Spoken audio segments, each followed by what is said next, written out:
Welcome to Beyond the Bell.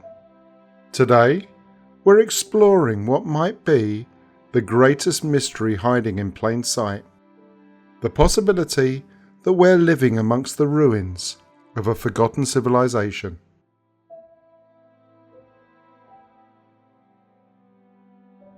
Have you ever stopped to wonder, as you walk through the shadow of a towering cathedral, or gaze up at its impossible curves and endless stone, who built these?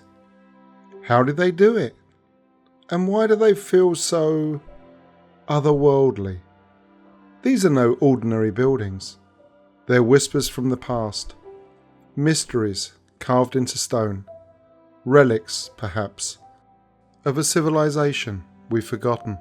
Forgotten or buried, where you'd least expect, in plain sight.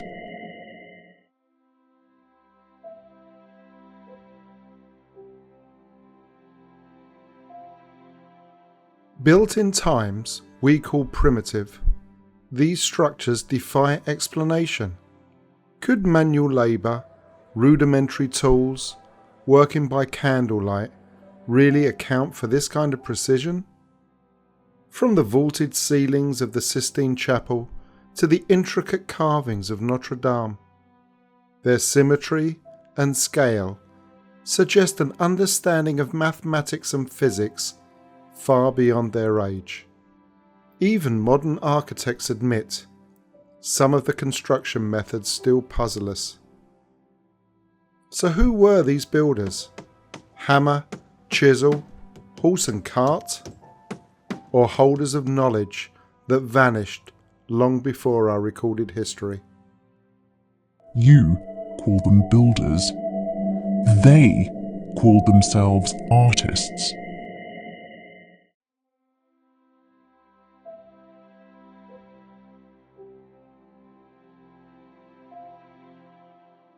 There is a suggestion we're not looking at medieval ingenuity at all, but the ruins of something much older, much grander.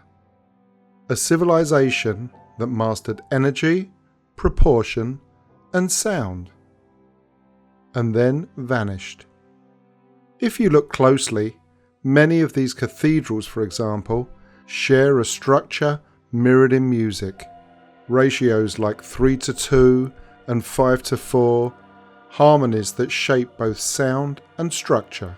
They weren't just places of worship, they were instruments of focus. Spaces designed to resonate, to heal, to focus, to elevate the mind. Architecture not as shelter, but as symphony. Faith was the excuse. Frequency was the goal. They built cathedrals not to worship gods, but to reach them.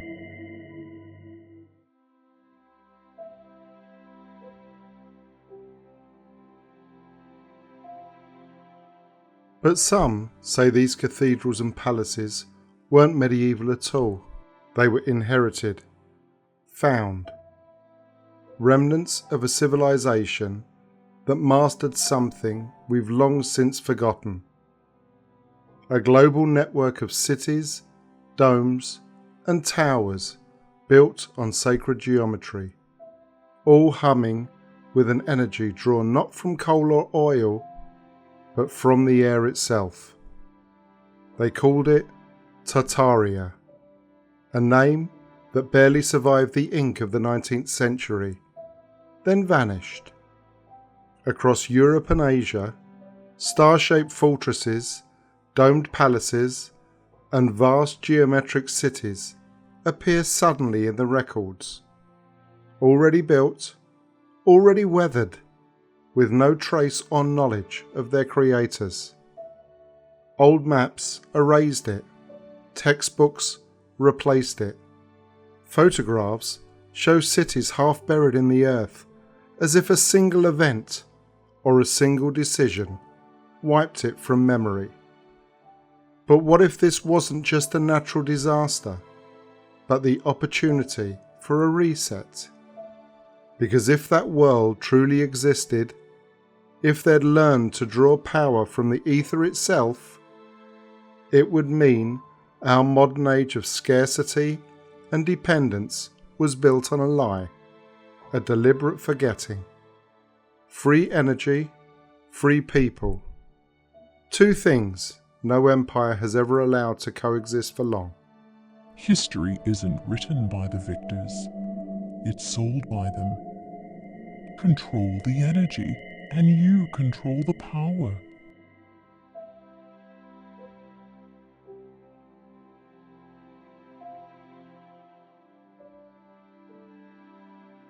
Maybe these structures are exactly what they appear to be. Monuments to faith, a testament to human brilliance, to beauty itself. Or maybe there's something far older, far more mysterious. Echoes from a civilization that understood how matter, sound, and spirit could work in harmony. Stone holds memory. Every carving, every dome, every ratio is a kind of language, one we've forgotten how to read. But even now it speaks, through vibration, through symmetry, through silence, whispering to anyone willing to listen, remember us. Stone remembers what memory forgets. Buildings rise, empires fall, languages die, but the resonance remains. What if the greatest secret isn't buried under centuries of earth, but hidden in the architecture we walk past every day? This wasn't a story about lost civilizations. It's a story of how easily we forget what they don't want us to remember.